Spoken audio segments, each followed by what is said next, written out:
जय हिंद दोस्तों, कैसे हैं आप लोग। आशा करते हैं आप लोग अच्छे होंगे। तो भाई आज हम यूनिट 1 के पार्ट 3 के साथ आपके साथ आ चुके हैं। Half wave rectifier, full wave rectifier, totally rectifier dependent अपना लेक्चर होने वाला है। मोस्टली 8 मार्क्स का क्वेश्चन या 16 मार्क्स का क्वेश्चन इससे बनने के चांसेस रहते हैं। So very important video and very important topic. और लास्ट वीडियो है ये यूनिट 1 की, सेमीकंडक्टर यूनिट 1। तो रेक्टिफायर बाद में पढ़ेंगे ना हम, हाफ वेव और वेव को। तो पहले तो रेक्टिफायर ही पता होना चाहिए। रेक्टिफायर एक ऐसा डिवाइस होता है जो एसी को किसके अंदर कन्वर्ट करता है, डीसी में। एसी को रेक्टिफाई करता है डीसी के अंदर। मीन्स कोई भी एसी वोल्टेज, अब एसी करंट या एसी वोल्टेज का आप ग्राफ जानते हैं, ऐसे चलता है, उसको किसके अंदर बदल देगा, एक फ्लक्चुएटिंग डीसी के अंदर। कांस्टेंट डीसी के अंदर ये भी नहीं बदल पाता, क्यों? क्योंकि देखो फ्लक्चुएट कर रही है डीसी, यहाँ पे फ्लक्चुएट कर रही है। फ्लक्चुएटिंग डीसी के अंदर बदल देता है एक्चुअल में, अगर हम बात करें फ्लक्चुएटिंग डीसी। लेकिन आगे फिल्टर सर्किट वगैरह पढ़ते हैं, वहाँ पे फिल्टर सर्किट के जरिए हम इसे कैपेसिटर वगैरह लगा के और ज़्यादा इसको क्या कर देते हैं, रेक्टिफाई कर देते हैं, और ज़्यादा इसको एसी को डीसी के अंदर हम कन्वर्ट कर लेते हैं। क्लियर? तो सबसे पहले तो यही पता होना चाहिए, रेक्टिफायर एक डिवाइस है जो एसी को डीसी में बदलने के काम आता है। अब रेक्टिफायर का प्रिंसिपल क्या है, रेक्टिफायर किस प्रिंसिपल पे बेस करता है, किस सिद्धांत पे अपना कार्य करता है। तो रेक्टिफायर जो है वो प्रिंसिपल ये है कि फॉरवर्ड बाइस के अंदर से करंट पास होगा और रिवर्स बाइस के अंदर से current not pass in the reverse biasing. इस प्रिंसिपल के ऊपर ये बेस करता है।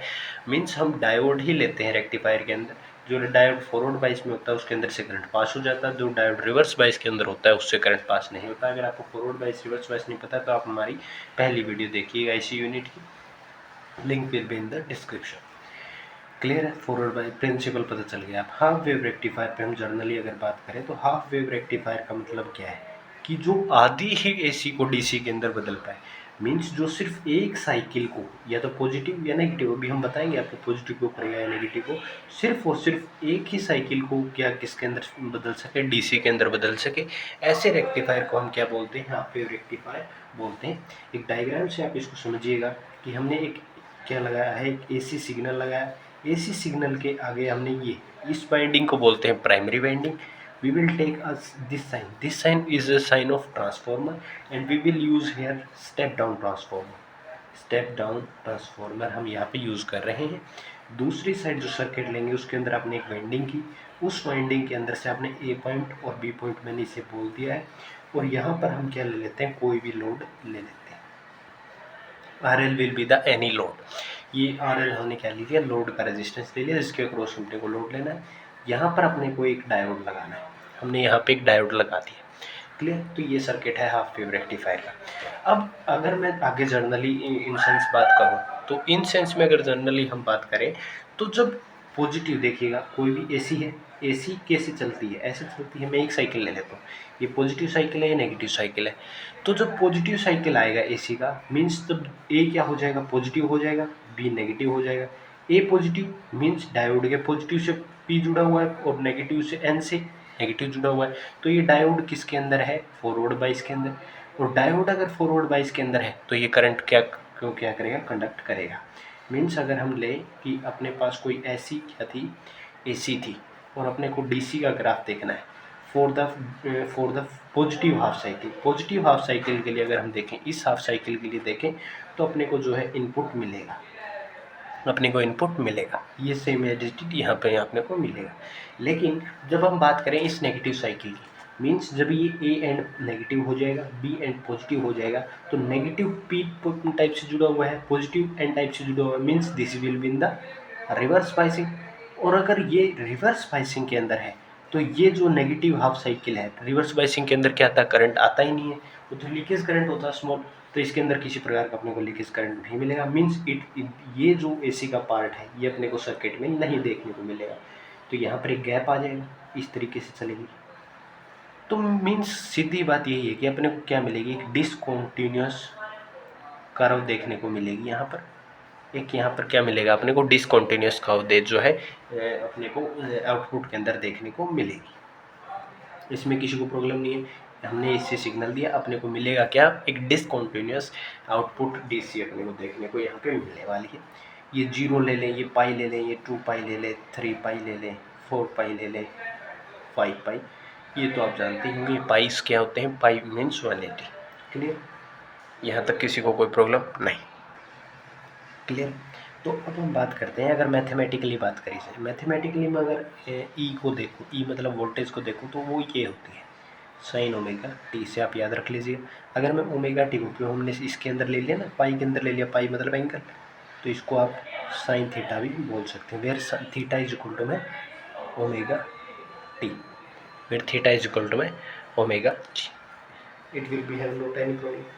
अगर मैं आर एफ को ले लूँ फॉरवर्ड का रेजिस्टेंस, आर एल को ले लूँ मैं लोड का क्रॉस रेजिस्टेंस।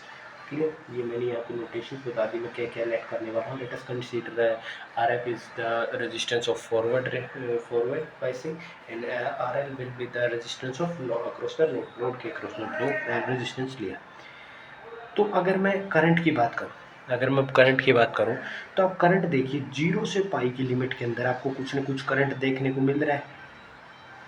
0 से पाई के अंदर आपको कुछ न कुछ करंट देखने को मिल रहा है। लेकिन जब आप बात करेंगे आई की, किसके अंदर, 2 पाई के अंदर, मीन्स इस कर्व के अंदर अक्रॉस बात करेंगे, तो इस कर्व के अक्रॉस तो कोई करंट आ ही नहीं रहा, means there will be a zero current. और आई होता क्या है, आई होता है ई बाय आर, और आर यहाँ हम क्या लेंगे, आर हम लेंगे जो रेजिस्टेंस फॉरवर्ड बाइस के अक्रॉस है और जो रेजिस्टेंस लोड के अक्रॉस है।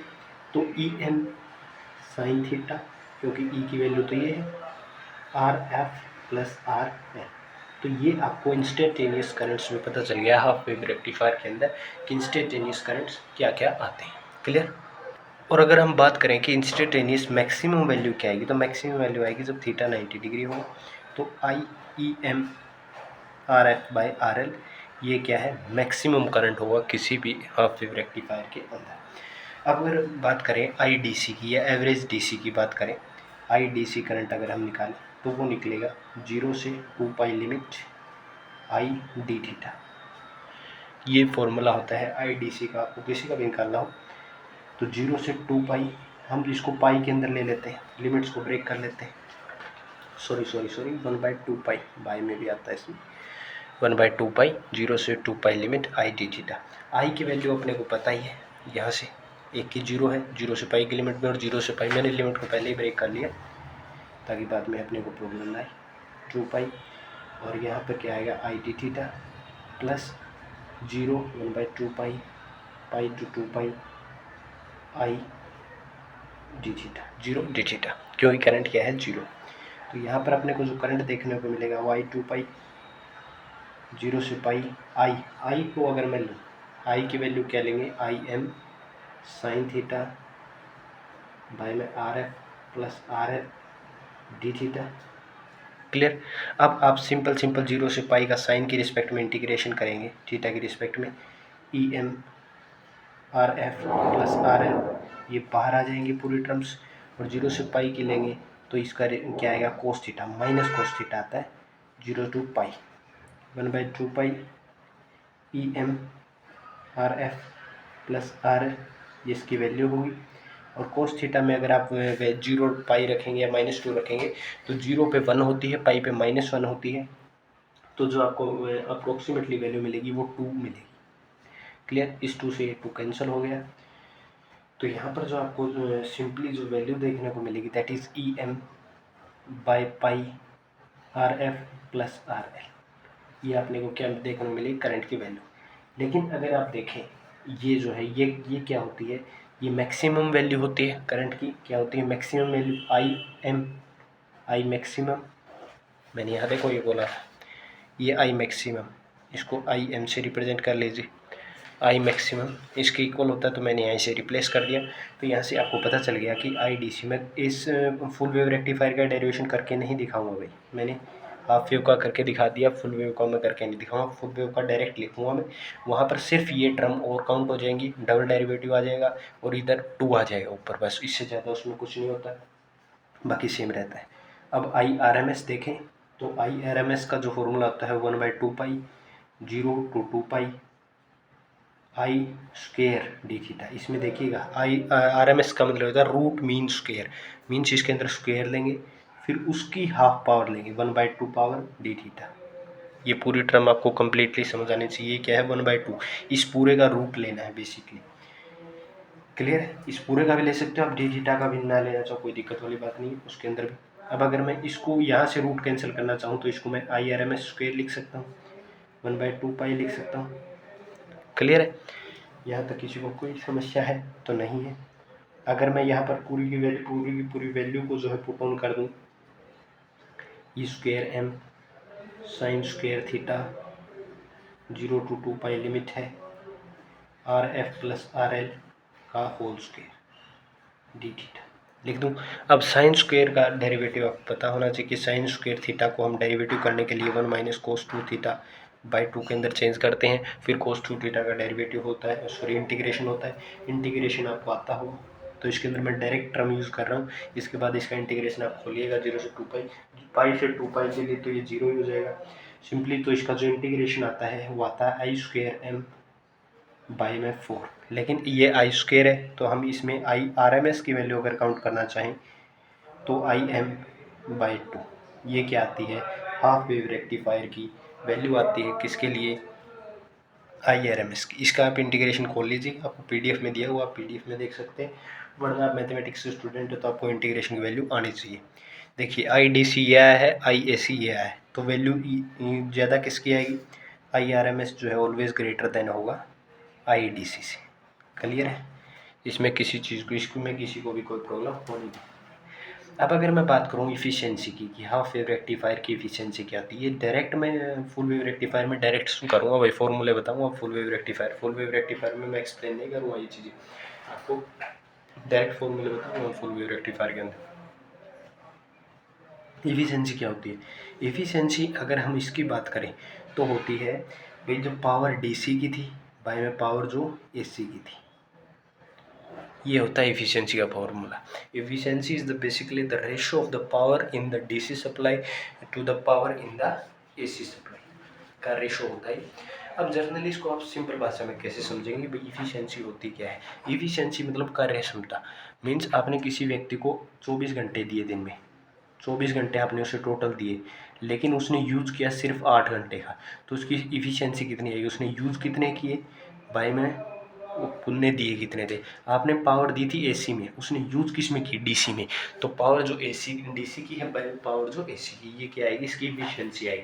अब इसको हम काउंट करते हैं तो पावर जो DC का फॉर्मूला होता है वो होता है I² DCR। इसके अंदर हम सिर्फ RL लेते हैं DC के अंदर। क्योंकि DC के अंदर हम फॉरवर्ड बाइस वाला जो रेजिस्टेंस हो वो इसमें काउंट नहीं करते, तो इसको रखोगे तो I²m बाई में π² RL इसका एक वैल्यू आ जाएगा। वहीं जो पावर AC की अगर हम बात करेंगे तो वो पावर I²m बाई में 4 RF + RL both resistance R counted, ये दोनों रेजिस्टेंस आ जाएंगे। जब आप इन दोनों को आपस में डिवाइड करेंगे, मीन्स इसको इससे टर्म को डिवाइड करेंगे, तो आपके पास इफ़िशियंसी का फॉर्मूला निकल के आएगा। वो इफ़िशियंसी का फॉर्मूला होगा आपका 4 RL बाई में RF + RL। अगर मैं इस RL को डिनोमिनेटर में ले आऊँ तो वो बनेगा 1 + RF बाई में RL। ये फॉर्मूला आपको जर्नली बनेगा। अब अगर मैं काउंट ऑन करूँ भाई वैल्यूज़, अगर मैं काउंट ऑन करूँ और इसके अंदर सॉरी एक π² भी तो बचेगा ना, ये देखिए π² है तो पूरे के रिस्पेक्ट में 1/π² भी यहाँ पे बचेगा, यहाँ पे π² आएगा। अब अगर मैं π² से इसको डिवाइड करूँ और इस वैल्यू को मैं सपोज कर दूँ भाई ये 1 से बहुत छोटी है, मतलब इस वैल्यू को मैं नेगलेक्ट कर दूँ, तो इफ़िशियंसी जो बनेगी वो बनेगी 0.46। और इसकी इफ़िशियंसी अगर परसेंटेज में कोई पूछ ले तो इतने परसेंट 40.6% इसकी इफ़िशियंसी आती है हाफ वेव रेक्टिफायर। अब इसके बाद हम बात करते हैं इसके रिपल फैक्टर के ऊपर और रिपल फैक्टर और वोल्टेज रेगुलेशन के ऊपर। क्लियर? अगर अब हम बात करें इसके रिपल फैक्टर के ऊपर, रिपल फैक्टर ये मैंने लिख लिया है H2 मतलब H2 हाफ वेव रेक्टिफायर का रिपल फैक्टर होता है I जो करंट AC के अंदर आया, जो करंट DC के अंदर गया। आप इसको उल्टा समझिएगा भाई, जो आपकी इफ़िशियंसी होती है वो power DC upon power AC होती है, जबकि ये I current AC upon current DC होता है। अब अगर मैं करंट AC को ये लिखना चाहूँ करंट एसी के स्क्वायर को ये लिखना चाहूँ कि करंट जो एसी का आया वही तो डीसी का करंट बना है, प्लस वही आई स्क्वायर आरएमएस के अंदर डिस्ट्रीब्यूट हुआ है, क्यों? क्योंकि सिग्नल एसी का लगाया था हमने। तो अगर मैं इधर इसको चेंज करना चाहूँ सफिशिएंसी के अनुसार, sorry current I R M S जो मैक्सिमम करंट था वो डिस्ट्रीब्यूट हुआ है AC plus I square DC के अंदर, इन दो करंट्स के अंदर जो है ये डिस्ट्रीब्यूट हुआ है। तो यहाँ से अगर मैं वैल्यू लिखना चाहूँ आई स्क्वायर ई की, तो उसे लिख सकता हूँ मैं I square R M S minus I square D C upon I D C लिख सकता हूँ इस वैल्यू को मैं ये। अब अगर मैं इसको अंदर स्क्वायर के लेके जाऊँ तो ये स्क्वायर बन जाएगा, अगर मैं इसको ऐसे लिख दूँ तो भी बात वही है। अब इसको इसके डिवाइड कर लो, इसको इससे डिवाइड कर लो, आई स्क्वायर इन दोनों की वैल्यू मैंने यहाँ लिखी हुई है। तो इन दोनों की जब वैल्यूज आप इसके अंदर पुट करेंगे तो आपको जो वैल्यू मिलेगी वो मिलेगी 2.1। आप इसके अंदर इन दो वैल्यूज़ को आई स्क्वायर डी सी को आई स्क्वायर ए सी की वैल्यूज़ को आप इसके अंदर सुफिशियंटली आप पुट कीजिएगा तो आपको जो रिपल फैक्टर की वैल्यू मिलेगी वो ये मिलेगी। क्लियर? ये रिपल फैक्टर आपको याद रखना है। इफिशियंसी भी आपको याद रखनी है कि इतने परसेंट होती है आप वेव रेक्टिफायर की। सिंपली 2 मार्क्स में पूछ सकता है कि रिपल फैक्टर क्या होता है। रिपल फैक्टर बेसिकली रेशो होता है जो करंट एसी में था जो करंट डीसी में था। रिपल फैक्टर की वैल्यू क्या आती है, रिपल फैक्टर का इफिशियंसी क्या होती है हाफ वेव रेक्टिफायर की। ठीक है, इसके बाद अगर मैं बात करूँ तो वोल्टेज रेगुलेशन का फॉर्मूला होता है output at no load, output at minus output at full load, output at full load, ये इसका जनरल फॉर्मूला होता है।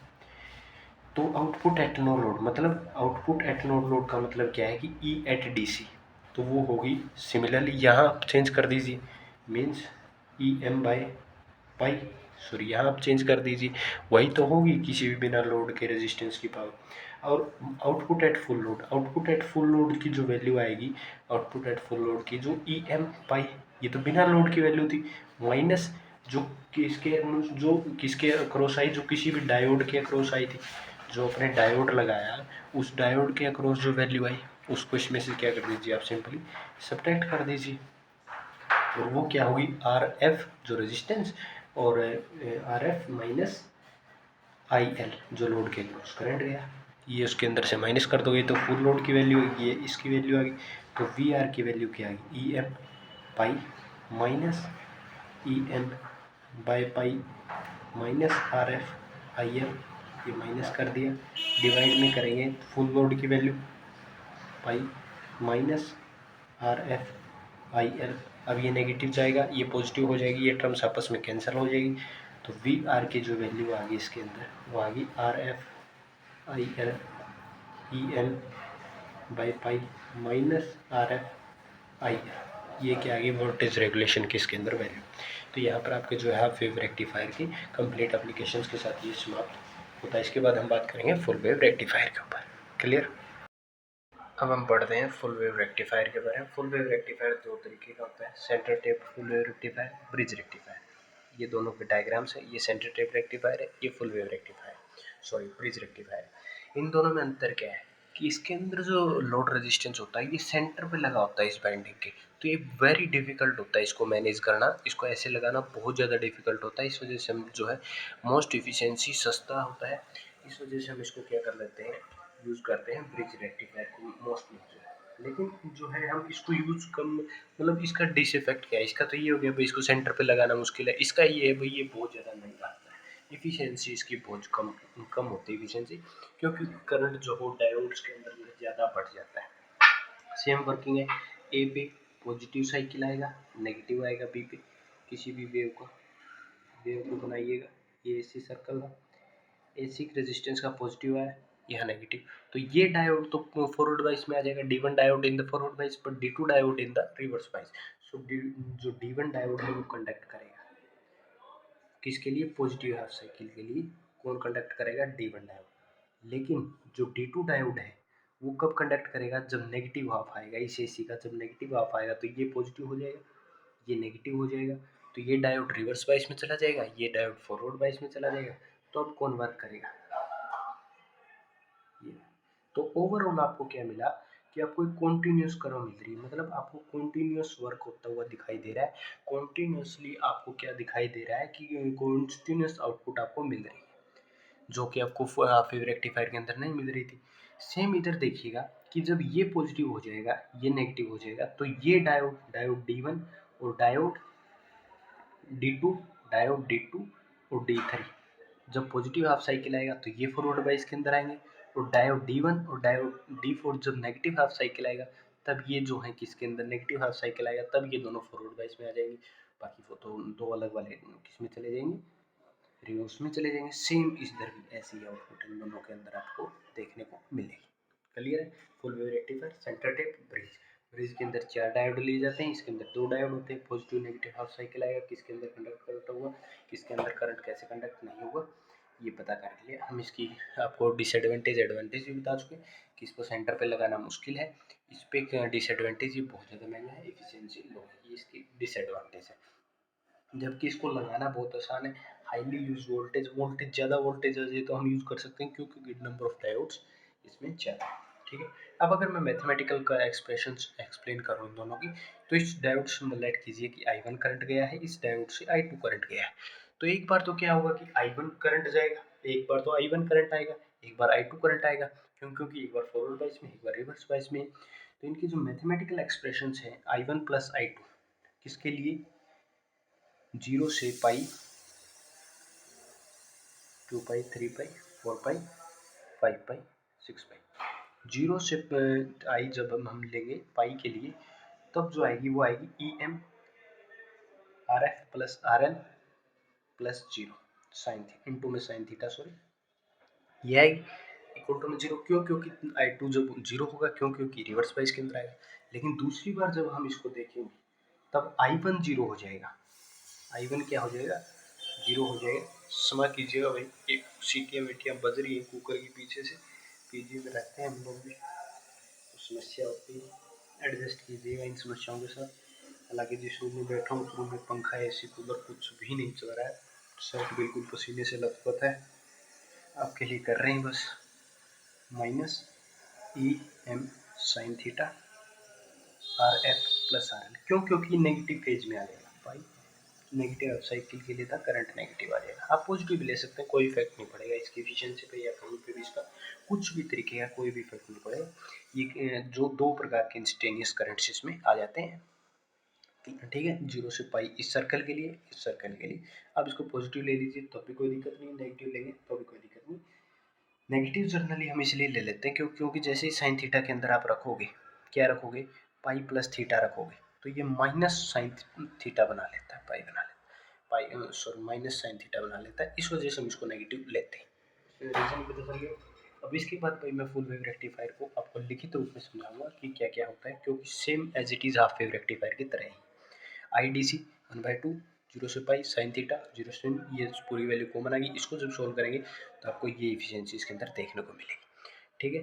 IRMS 1/2 पाई R स्क्वायर पूरे का ये रूट I स्क्वायर, इसके अंदर जब रखेंगे तो आपको IRMS ये देखने मिलेगी फुल वेव रेक्टिफायर की। इफिशियंसी पावर DC अपन पावर AC पता है कैसे निकालते हैं, सिंपल इनकी पुट फॉर्मूले पुट करेंगे तो आपको ये इफिशियंसी देखने को मिलेगी। मतलब इफिशियंसी उसकी देखो, उसकी आई थी 40.6, इसकी 81, कितनी ज़्यादा इफिशियंसी है। रिपल फैक्टर इसका 0.48 आता है, और वोल्टेज रेगुलेशन फार्मूला रखिएगा, ये इसका लास्ट फार्मूला आ जाता है।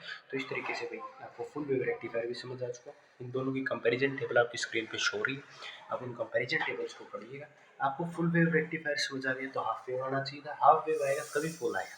ठीक है, तो मिलते हैं नए वीडियो के साथ, तब तक के लिए ओके बाय टाटा, जय हिंद जय भारत। यूनिट 1 यहाँ पे उसकी कंप्लीट। यूनिट 2 अब तक आपने देखा होगा कि यूनिट 1 जो थी वो ऐसी यूनिट है जो आपको ट्वेल्थ क्लास में पढ़ी है, लेकिन अब जितनी भी आगे वीडियोस आएंगी वो सारी ऐसी लगेगी कि आपने कभी पहले पढ़ी ही नहीं। तो मिलते हैं नई वीडियो में, तब तक के लिए ओके बाय टाटा, जय हिंद जय भारत।